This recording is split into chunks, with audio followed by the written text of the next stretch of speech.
opponent to Williams on his way to see Jarrett HURD versus Julian Williams. Right on the last round. The last second of the last round. That motherfucker, he tried. Yeah, he did. I'm telling you, he was trying. He was working. He just wasn't working. You was You ain't not working. You ain't be the ordinary motherfucker right there. I'm telling you right there.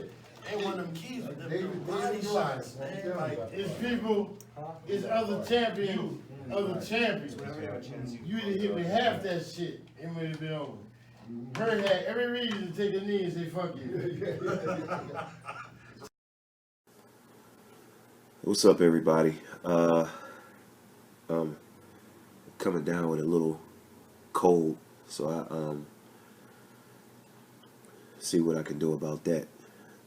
I always talk about how maybe 2 or 3 times a year you get to hear close to my real voice without me being stuffed up like I am now. Well, this is as close to my real voice. I got a goiter in my neck, and if you take a guitar and you tighten up the strings, you get a higher pitch, and that's what the goiter kind of does to my vocal cords. I guess they're wrapped around them and they turn tighter, so my voice isn't like it should be. It's more like what you hear now, minus my nose being stuffed up.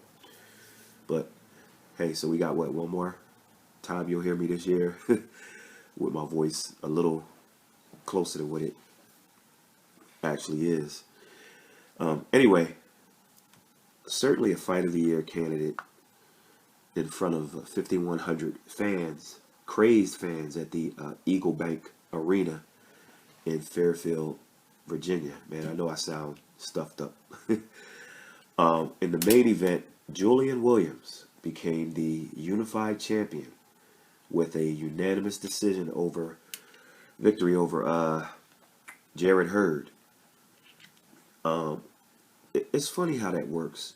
Julian fought Jamal Charlo to try to win his belt, and he lost. Meanwhile, Jarrett HURD was out there collecting belts, 3 to be exact. And then Julian wins one fight a couple of years later and gets 3 for the price of 1. 3 times the money. That's funny, but that's boxing, folks. Both guys followed our keys to victory in the fight, almost to a T. We thought it would be a decent fight, decent to good fight, and this one was a very good battle. Once both guys used the keys to victory, it came down then to execution, and one guy executed better than the other.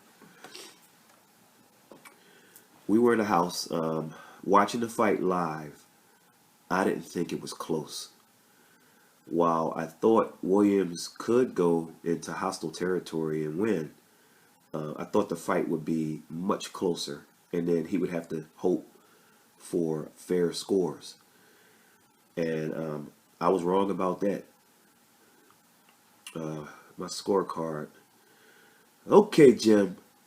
I had the fight scored. I think I don't have it actually in front of me. I think I had it like 17-10 or 18.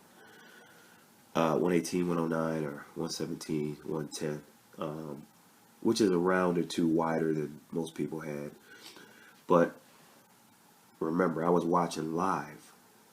I'll watch it again on television with the sound off, of course, to see if my score changes.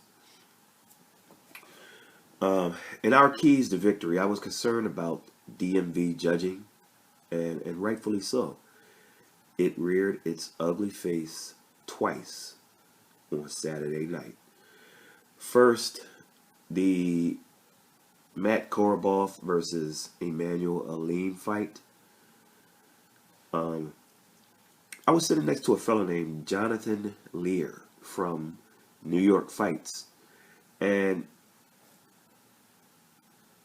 when word starts spreading on Press Row about the score change, he and I were thinking the same thing. but he beat me to the question. Now, I can see if someone did the wrong math, but Judge Mark D'Atalio scored the final round 10-10.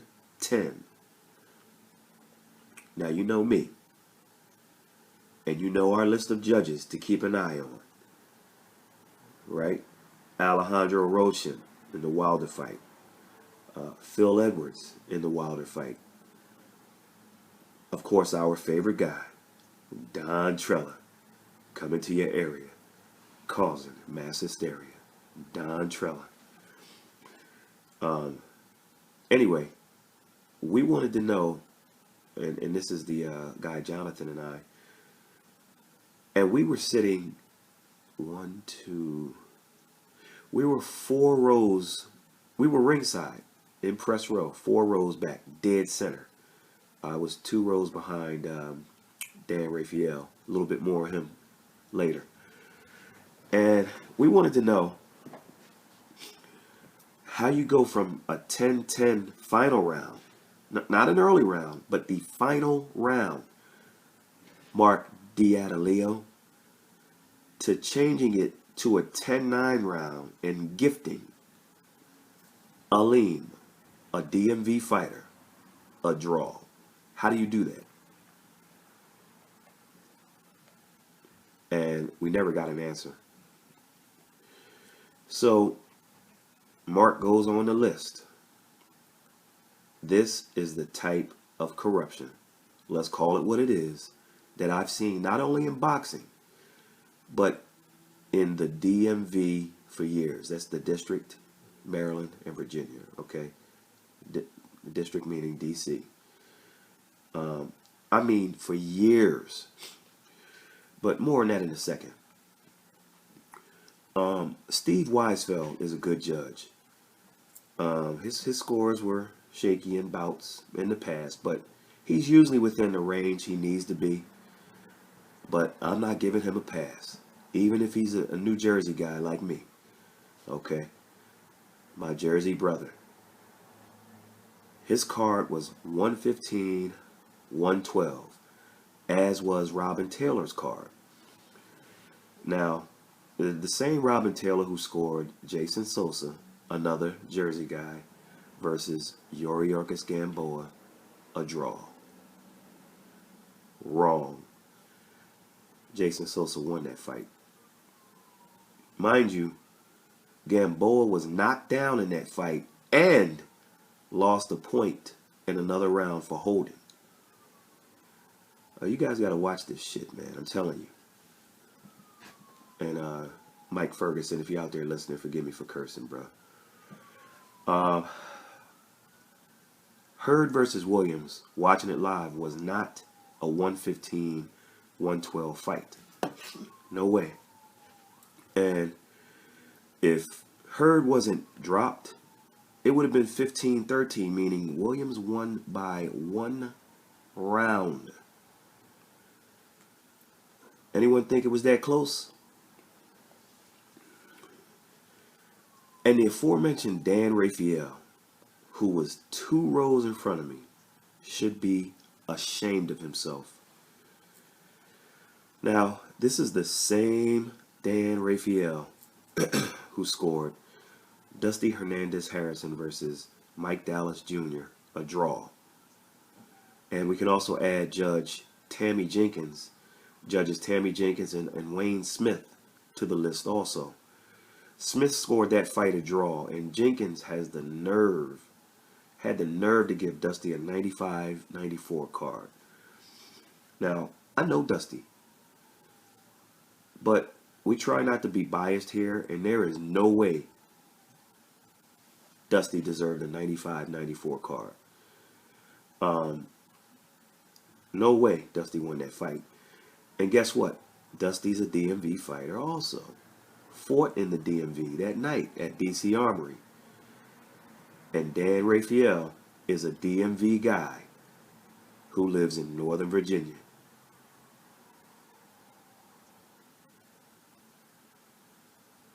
And where was the fight Saturday night?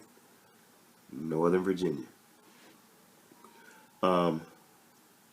So Rafael scored Harrison versus Dallas Jr. a draw.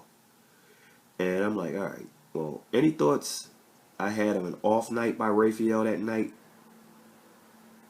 were put to rest on Saturday night. Once again, so where was the fight on Saturday night? Northern Virginia. And how did Danny Boy score the fight? He not only scored the fight 114-113, but he scored it for Hurd. Dude, Jarrett Hurd didn't think Jarrett Hurd won on Saturday night. And so this to me sounds like agenda-driven scoring. And so now we have to question, or at least I do, Dan Rafael's scoring from now on, because it appears in two fights. And if you haven't seen Harrison versus Dallas Jr., I'm not sure if it's on video, but no way. And no way did Jarrett Hurd win on Saturday night. I don't care how close.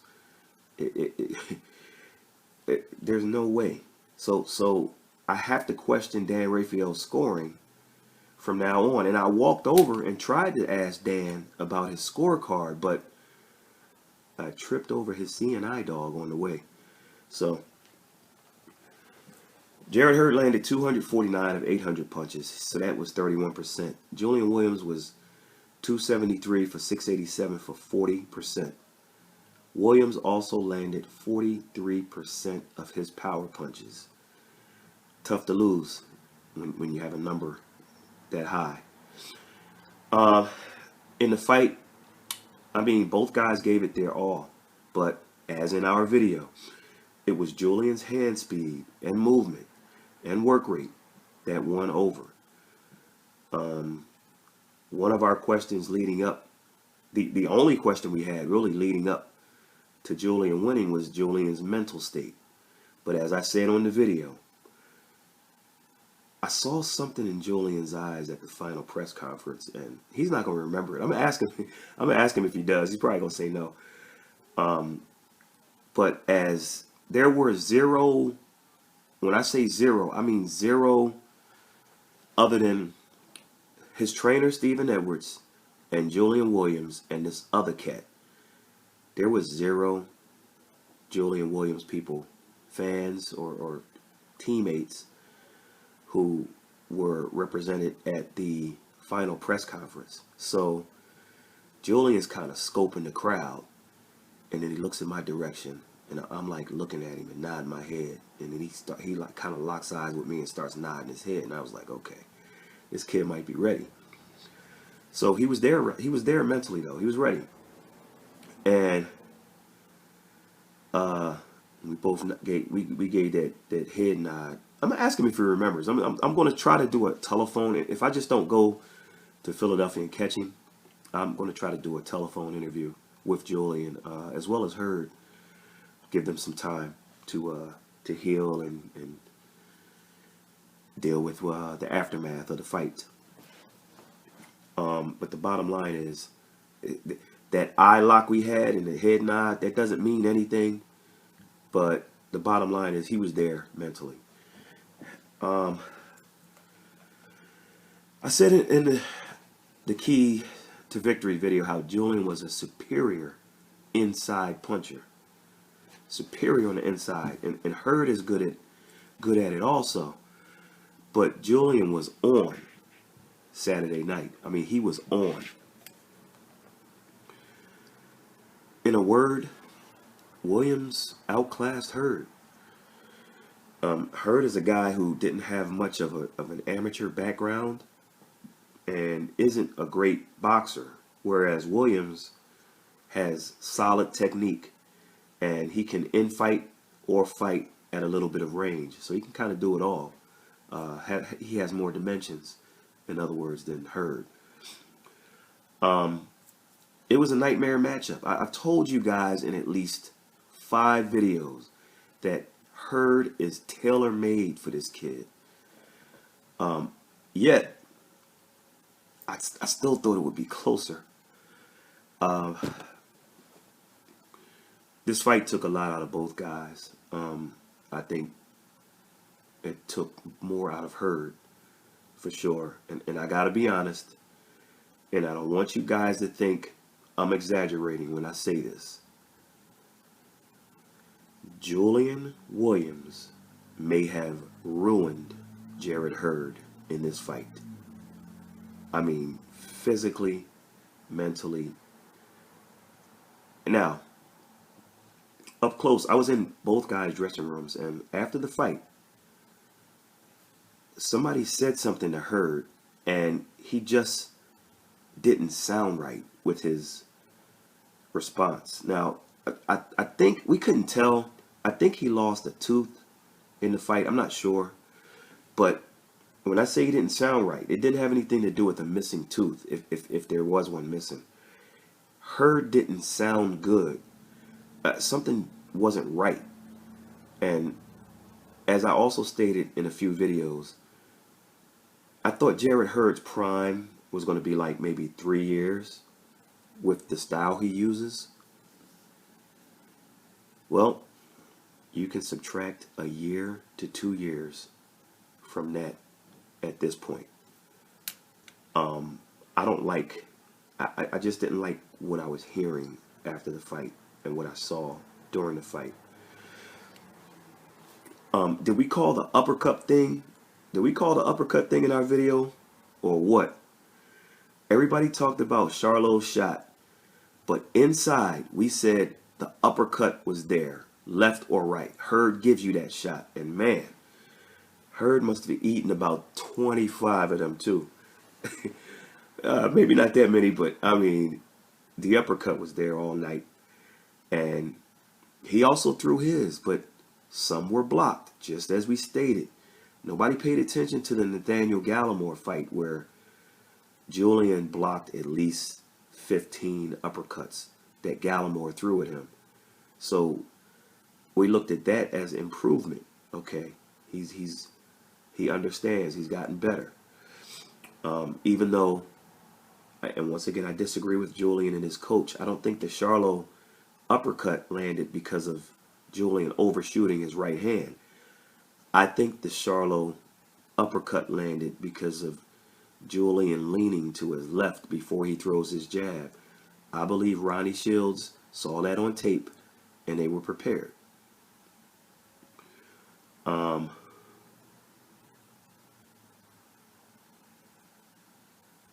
Hurd didn't have the late power on most of what he threw. And we questioned if this would be the fight. The weight issue came up. And more on that in a little bit. So let's talk about just some observations we took from the fight and thereafter the fight.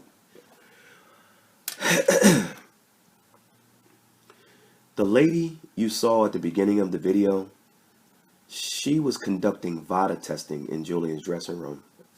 And we caught the shot of him talking when he was getting VADA tested. So while I'm in Julian's locker room, I see blood in a hard plastic container. And I'm like, okay, Julian just gave blood. And I was like, damn, his blood is kind of thin looking. So as he's talking to us, eventually the VADA lady, maybe about 5 minutes later, she wrapped his arm and she's getting close and closer and closer to his arm with a needle. And Julian is talking to us and not looking at what she's doing. And she's getting closer and closer with the needle. And I'm like, if she sticks him, he's not paying attention, he's going to jump out of his chair. So she gets closer and closer. And then finally at the last second, he kind of looked and kind of braced himself like, oh, okay, she's about to give me a needle. And then she got so he looked down, she got the blood. And then I looked at the blood going into the other container. And I'm like, okay, that blood looks a lot thicker. That's the way it should look. And then it hit me. The first blood I saw in the first container was Julian Williams's urine.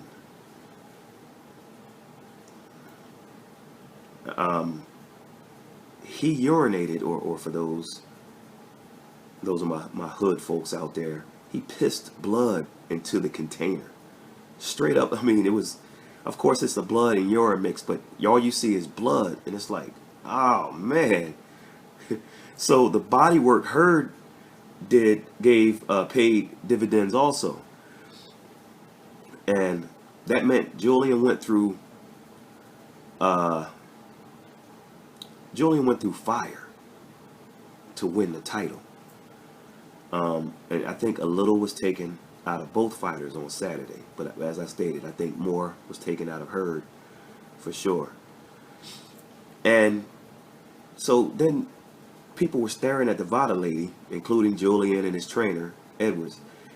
And she sat there and she wouldn't touch the bottles. And Julian was like, "What's up?" And she was like, "I can't touch him until Julian seals everything." So they got these twist caps that lock the more you turn, and it's like click, click, click, click, click, click, click, click, click, click, click, click, click, click, click. And you just turn it as tight as you can.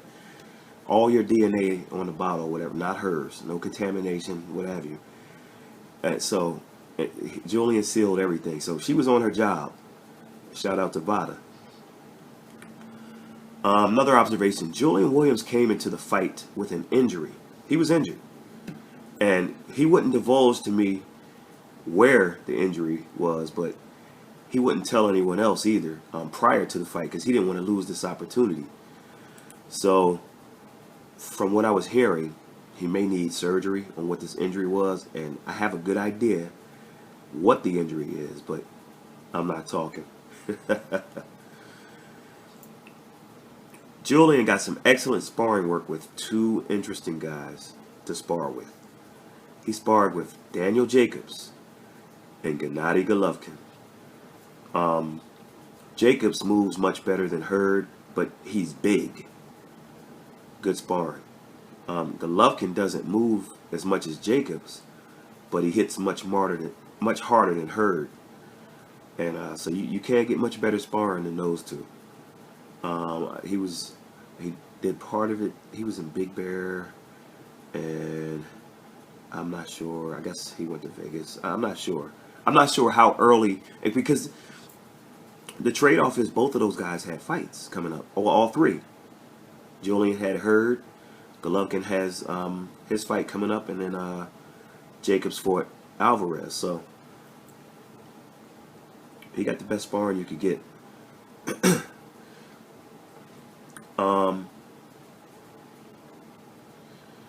That knockdown punch he hit Hurd with, he learned that from Golovkin. And how did he learn it? Because Golovkin hit Julian with it in sparring. And I guess Julian was like, well, what the heck was that? And Golovkin showed him that punch, and it paid. People didn't think Julian could hit. I mean, he's not a one-punch guy, but man, when he dropped the big fella, I'm like, whoa. So give Gennady some credit on that one. He also worked on strengthening his hands. And what he did was he put lighter gloves on and hit this hard object. And as he was complaining to his gym trainer, his gym coach, about how his hands were being injured because the gloves are smaller and he's hitting this hard object, the gym coach kept saying, listen, I promise you, keep doing it. It's going to make your hands stronger. And Julian trusted him. And as sore as his hands got, it looks like it did make his hands stronger.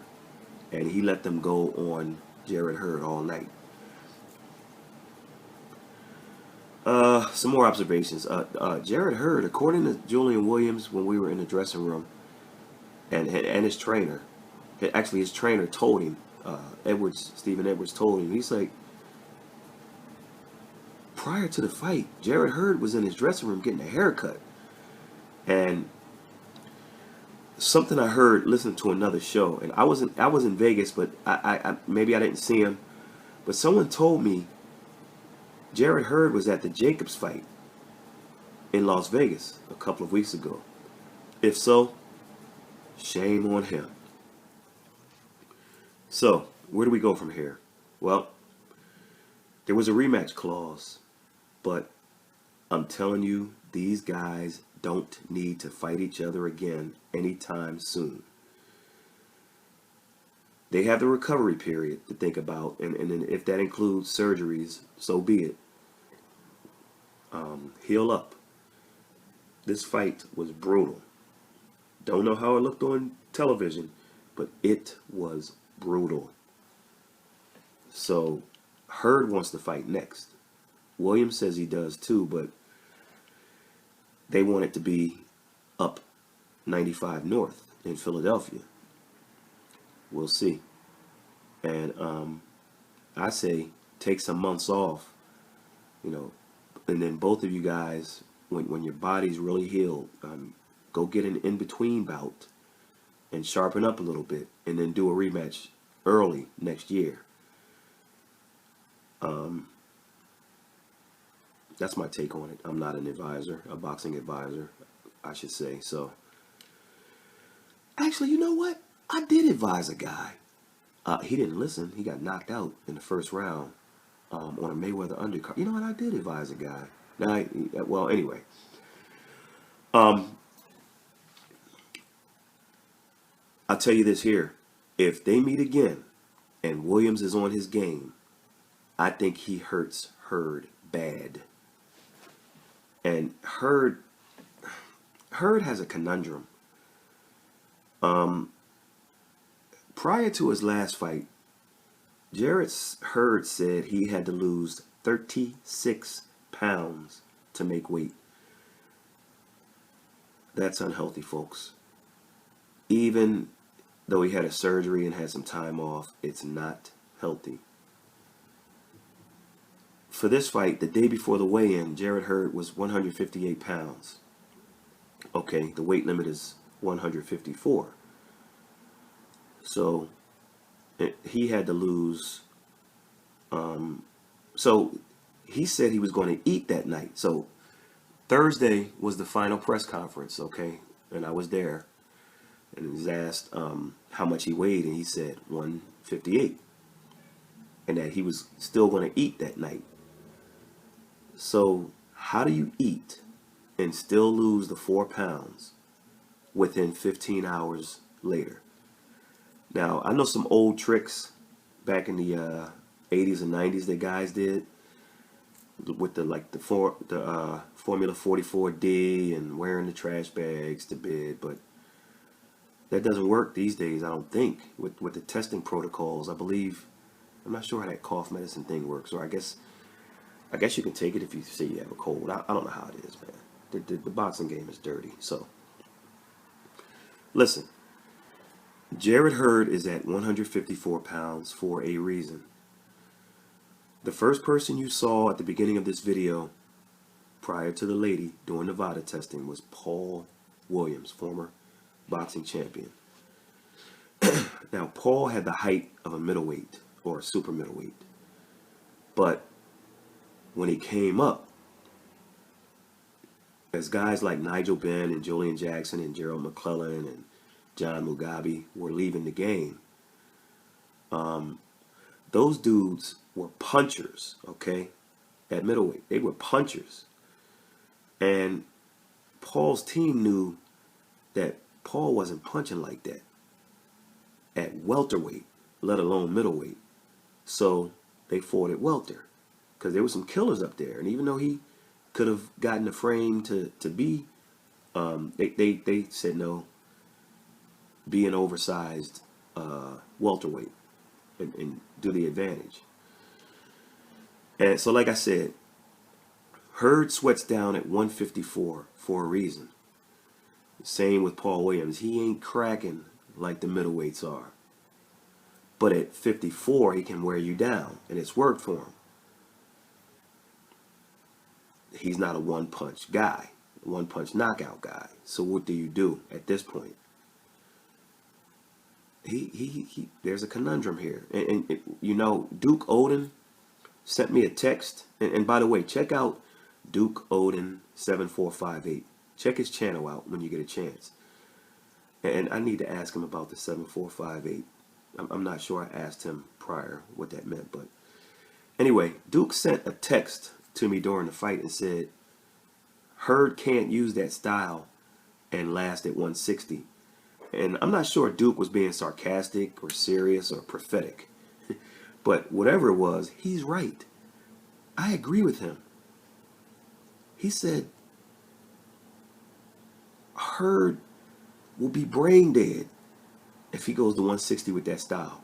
So the trade-off is go to 60 and really take some heavy shots. Stay at 54 and use training camp just to make weight. He's stuck. And if you stay at 54, I'm telling you, I avoid the immediate Williams rematch.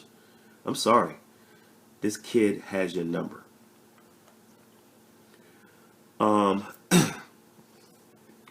One thing I like about both fighters is that they are very classy. And I'll give you an example.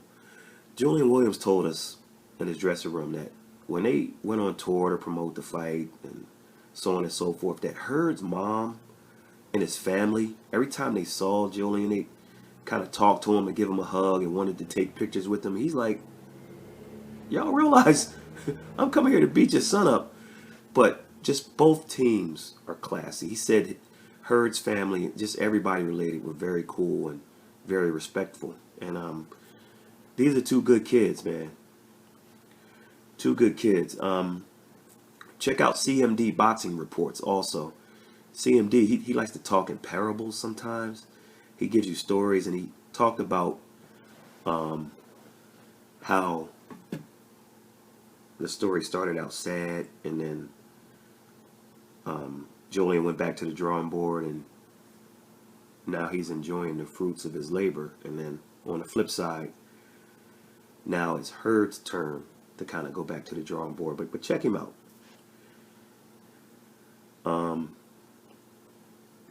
Last observation is, I don't think Julian Williams has ever made $1 million in the ring. But from what I gather, he's making a killing in the real estate market in the Philadelphia area. The Delaware Valley, they call it. Which is Delaware, Philadelphia, and New Jersey. South Jersey. And his trainer indicated that maybe about 6 or 7 more fights and Julian steps away from the game. And he wants his kid to be healthy, in good health, and basically said Julian could retire today with what he's done on the housing market. He has a good plan. And as good as the fight was, he doesn't need to be in too many wars like that. And hopefully Jarrett Hurd has a similar plan, and he's investing his money well. So when you have these rental properties, these duplexes and stuff like that, and you got that income coming every month, it's a good thing. And in Philadelphia, I know Philly. Philadelphia is the city to do it. I really hope Jarrett Hurd is okay, because I'm telling you, something seemed off after the fight. That's serious talk right here. I'm not just saying it because I'm a Julian Williams fan. I actually like both kids. All right. Man, was I wrong about Dog Bay stealing a decision the second time around? I mean, I haven't seen the fight, but I hear he got busted up late in that one. And, man, it's a shame because he was kind of headed somewhere, but they matched him with this guy with like a 90-inch reach advantage on him, man. It just didn't work out. Were we on the money with our Burchelt versus Vargas prediction, or what? We said it would be bloody and it would end before the 7th. Well, it ended in the 6th. Now, I'm not sure if it was bloody or not, but I'll watch it sometime this week, I hope.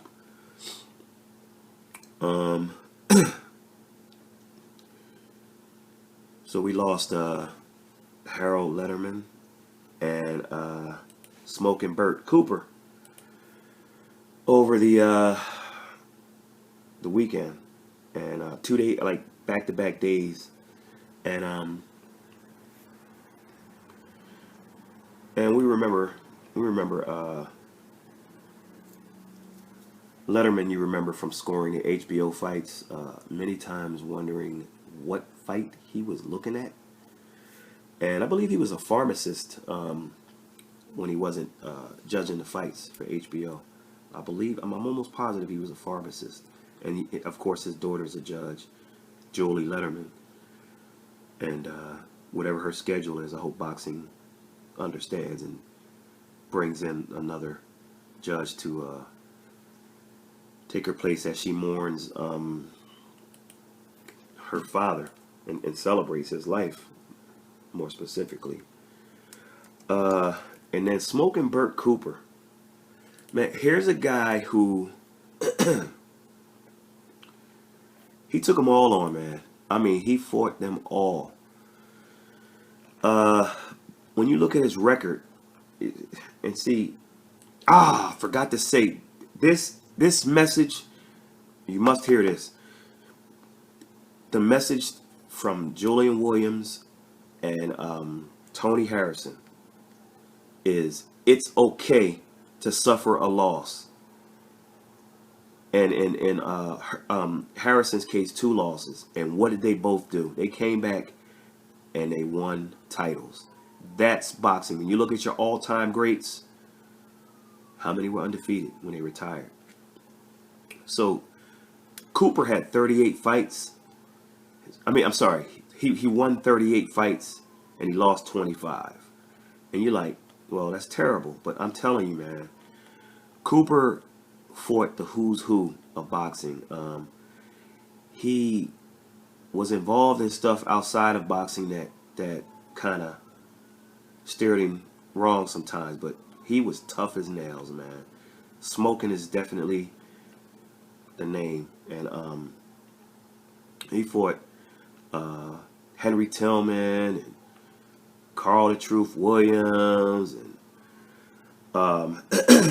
Willie DeWitt, Nate Mr. Miller, a Philly guy. He fought Big George Foreman.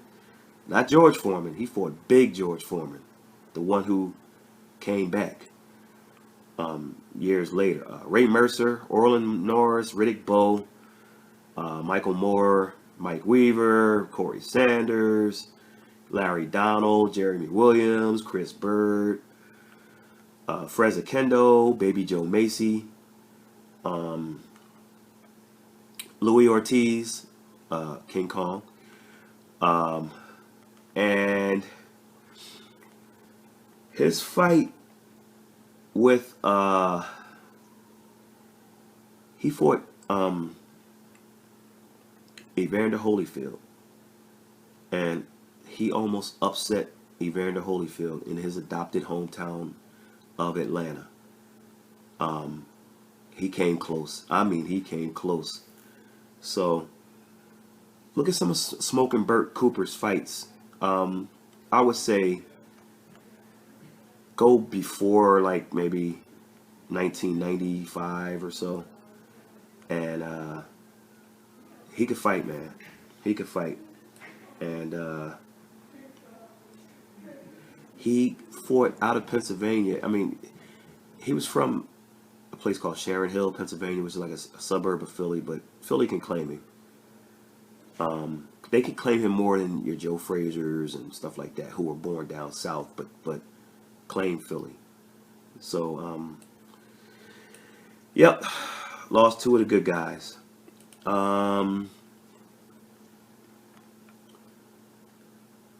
In closing, let me add this.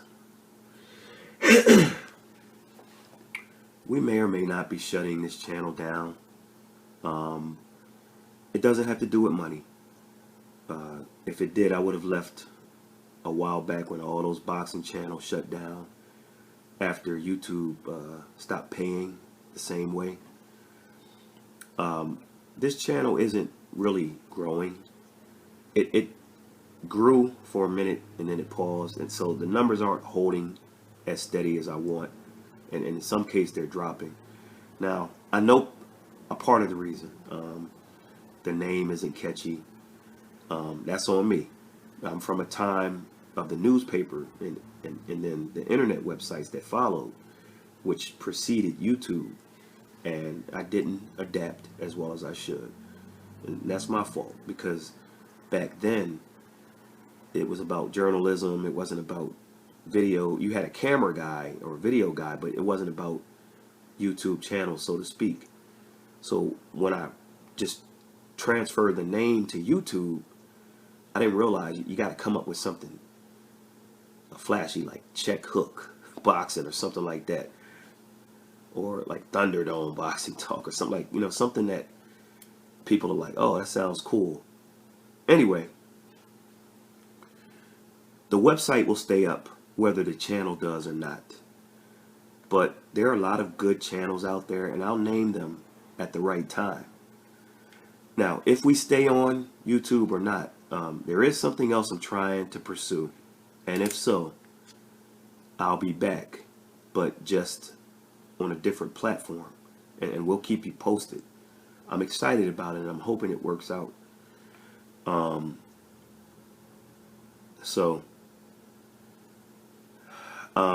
I came down with a cold traveling and wearing shorts with no socks in Las Vegas, and then coming back to the East Coast and going to the fight in Virginia, and the temperature kind of dropped, and I'm like, got a light shirt on, and it caught up to me. So I got to knock it out, because we'll be at Wilder, Brazil this weekend, and the next video I post will be a conference call between Wilder and Brazil. And then maybe a week later, we'll be at Devin Haney. And then maybe a week after that will be Anthony Joshua versus Andy Ruiz, or Ruiz, take your pick. And then the Golovkin fight versus some guy named Rolls. And his last name ain't Royce, folks. Either way, we'll catch you on the next one.